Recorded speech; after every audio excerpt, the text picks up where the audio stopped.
প্রতি দেবেন একটু দৃষ্টি। বর আসেনি, তাই সকলে ব্যস্ত এবং উৎসুক। আনন্দে আজ বুক সকলের নাচছে কেবল ধুক ধুক। ভাবছে সবাই কেমন করে বরকে করবে জব্দ। হঠাৎ পাওয়া গেল পথের মোড়ে গাড়ির শব্দ। হুলুধ্বনি উঠলো মেতে, শাঁখ বাজলো জোরে। বরকে সবাই এগিয়ে নিতে গেল পথের মোড়ে। কোথায় বরের সাজসজ্জা, কোথায় ফুলের মালা? সবাই হঠাৎ চেঁচিয়ে ওঠে, পালা পালা পালা! বর নয় গো, লাল পাগড়ি পুলিশ আসছে নেমে। বিয়ে বাড়ির লোকগুলো সব হঠাৎ উঠলো ঘেমে। বললে পুলিশ, এ কি কর্তা, ক্ষুদ্র আয়োজন, 50 জন কোথায়? এ যে দেখছি 1000 জন। এমনি করে চল নষ্ট দুর্ভিক্ষের কালে। থানায় চলো, কাজ কি এখন এইখানে গোলমালে? কর্তা হলেন কাঁদো কাঁদো, চোখেতে জল আসে। গেটের পাশে জড়ো হওয়া কাঙালিরা হাসে। ধন্যবাদ। ধন্যবাদ প্রতিযোগিনীকে। আমরা এতক্ষণ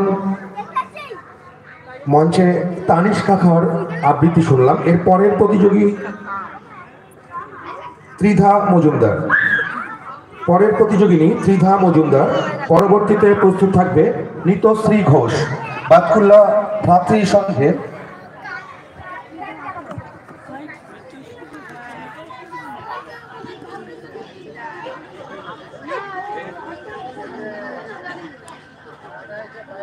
মঞ্চে আসবে প্রতিযোগিনী সাংঘবী বিশ্বাস। এবারে মঞ্চে আবৃত্তি প্রতিযোগিতায় অংশগ্রহণ করবে সাংঘবী বিশ্বাস। ক্রমিক সংখ্যা 10, সাংঘবী বিশ্বাস।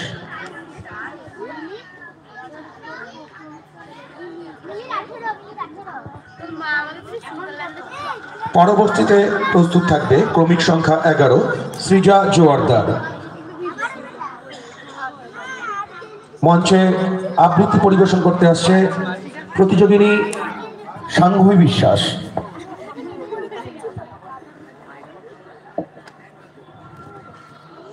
নমস্কার।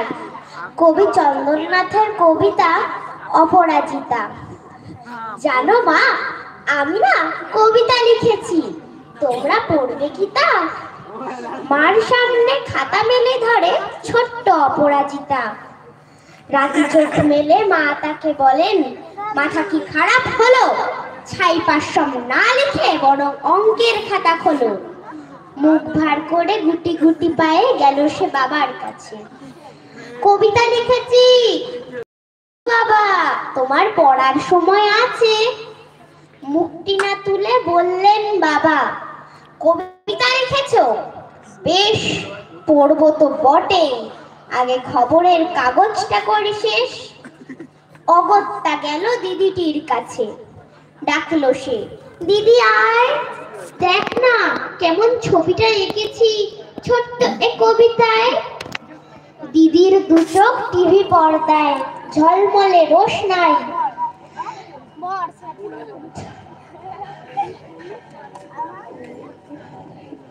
ঝলমলে রোশনাই বলল,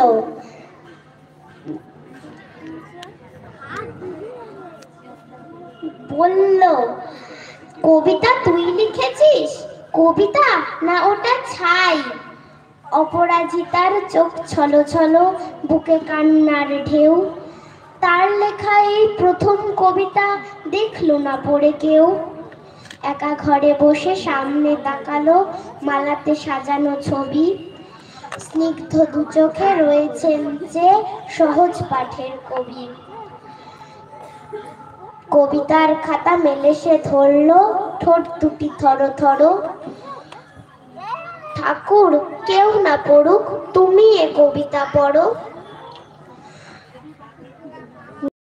তার সামনে দাঁড়িয়ে বুঝি রবীন্দ্রনাথ, মাথার ওপর রাখলেন তার